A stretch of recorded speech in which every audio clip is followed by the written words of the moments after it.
क्या supreme court, अदालतें, मानवाधिकार और सारे आयोग सिर्फ एक खास जाति के लिए काम करते हैं या फिर इसके पीछे भी कोई बड़ी वजह है? सोचिए, रुचि तिवारी जो यूजीसी पर लगातार एससी एसटी ओबीसी को टोंट मार रही थी, उनको जाति का दंश बता रही थी कि आपको पानी मिला या नहीं मिला, सोचिए उसके समर्थन में मानवाधिकार आयोग आ जाता है। लेकिन इस देश में पिछले 10 सालों से लगातार बार बार लिंचिंग हो रही है, जाति के आधार पर पेशाब पिलाया जा रहा है, मारा जा रहा है, लेकिन मानवाधिकार की आंखें नहीं खुलती हैं।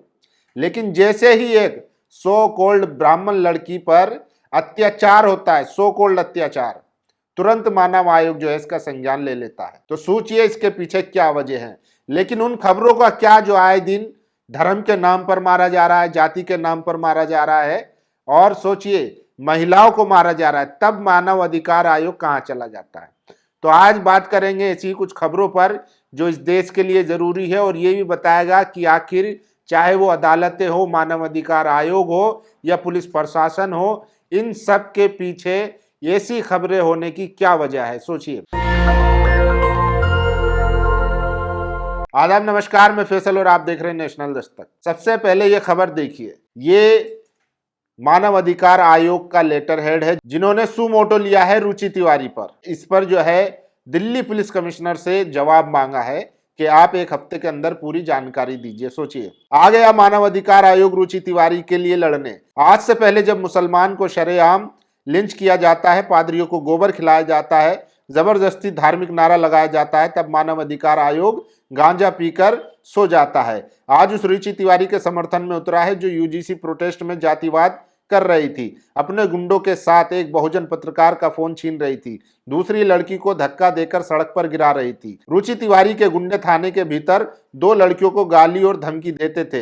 ये एक तरफा बात करने वाला मानवाधिकार आयोग नहीं हो सकता, ये जरूर ब्राह्मण बनिया आयोग है। सोचिए, उस मैटर में सारी वीडियो वायरल है, सबको पता है कि रुचि तिवारी ने किस तरीके से जाकर प्रोटेस्ट में माहौल खराब करने की कोशिश की गई। लेकिन चूंकि पूरा कब्जा खास लोगों का है मीडिया में हर जगह, तो शोषणकर्ता को ही पीड़ित बना दिया गया और अब मानव अधिकार भी जो है उसको पीड़ित बता रहा है। सोचिए, तो इस तरीके से पूरी, इसीलिए जाति के आधार पर ही चीजें समझनी होगी। और ये देखिए, मानव अधिकार आयोग तब कहां सो जाता है, दिल्ली में एक 35 वर्षीय मुस्लिम की हत्या कर दी जाती है। क्या कभी आपने देखा है इस पर या इससे पहले कभी मानव अधिकार ने सुमोटो लिया हो या कोई संज्ञान लिया हो? यहां तक कि सुप्रीम कोर्ट ऐसे हेट क्राइम पर पिटीशन पर बात करने से मना कर देता है, उस पर सुनवाई नहीं करता है। ये सब क्यों हो रहा है? इसीलिए जो जातिवादी है वही सांप्रदायिक है, और जो सांप्रदायिक है वही जातिवादी है,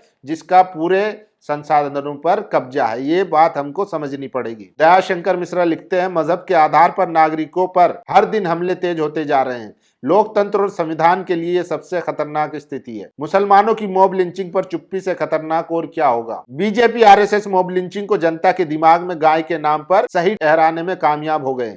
ये दुखद है कि यूट्यूब, फेसबुक, ट्विटर पर भी मॉब लिंचिंग पर चुनिंदा पत्रकार ही बोलते हैं।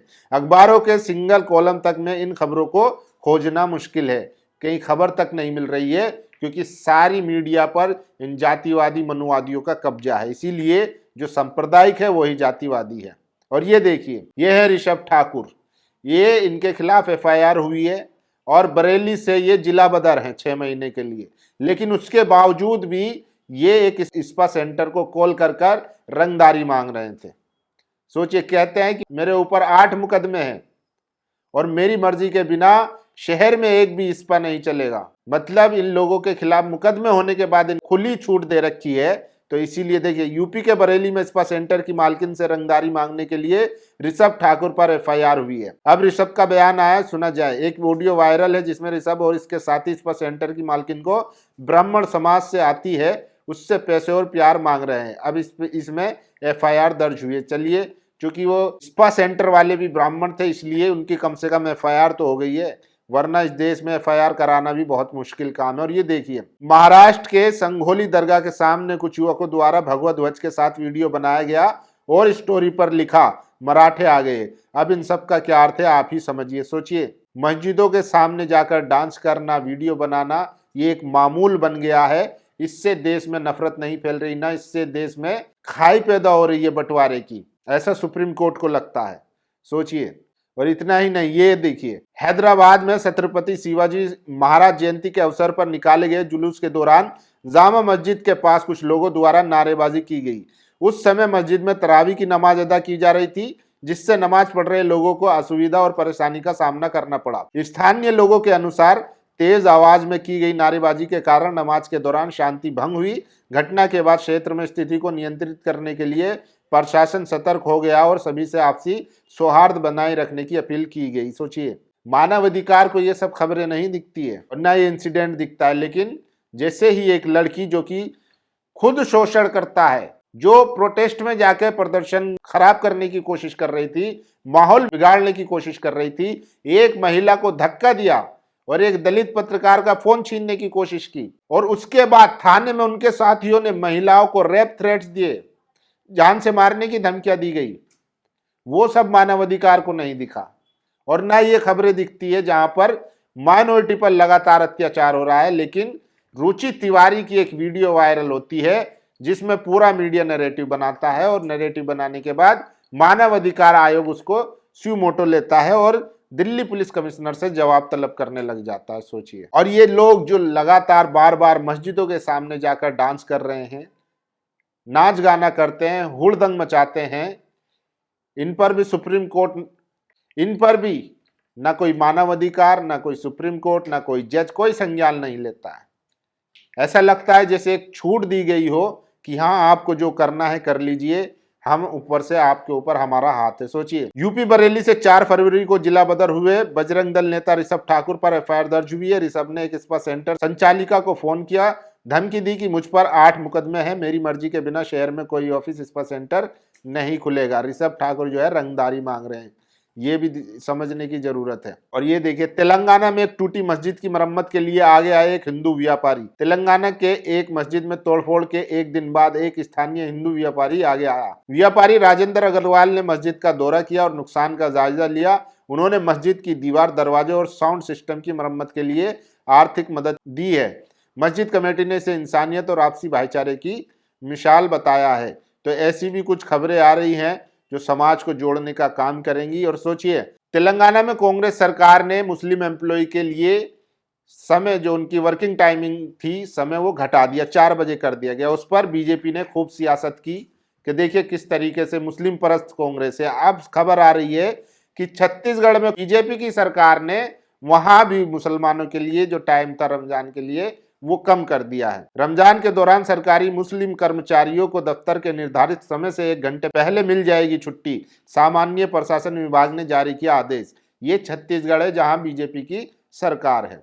अगर दूसरी पार्टी ये करती है तो फिर सोचिए कि उसको मुस्लिम परस्त बताया जाता है, और बीजेपी करे तो वो सबका साथ सबका विकास। और ये एक वीडियो और देखिए कि किस तरीके से मुसलमानों को आज मारा जा रहा है, पीटा जा रहा है। ये सबसे ज्यादा वीडियो वायरल है जहां पर सिर्फ टोपी देखकर, ये देखिए, मदरसे के लिए चंदा मांगने गए मुस्लिम लोगों के साथ स्कूटी सवार युवक ने की मारपीट। मारपीट के बाद लोक लाज के डर से पीड़ित लोग घर चले गए। 3 दिन बाद घटना वीडियो सोशल मीडिया पर वायरल हुआ। वीडियो वायरल होने पर पीड़ित पक्ष ने पुलिस को तहरीर देकर न्याय की गुहार लगाई है। इस्लाम नगर थाना क्षेत्र की नगर पंचायत रुदायन का ये मामला है। सोचिए, ये एक युवक जो है दाढ़ी टोपी पहने युवकों को, जो बुजुर्ग हैं, उनको किस तरीके से मार पीट रहा है, ये भी देखने की जरूरत है। लेकिन चाहे वो मानव अधिकार आयोग हो, या सुप्रीम कोर्ट हो, या हाई कोर्ट हो, या तमाम जजेस हो, या प्रशासन हो, किसी को ये सब नहीं दिखता है। कोई इस पर सुमोटो नहीं लेता है। अगर कोई खुद से जाकर शिकायत करे, इस पर बात करने के लिए भी कहे, तो भी उस पर सुप्रीम कोर्ट कह देता है कि ये एक राजनीतिक हथकंडा है जो सियासी पार्टियां अपना रही है।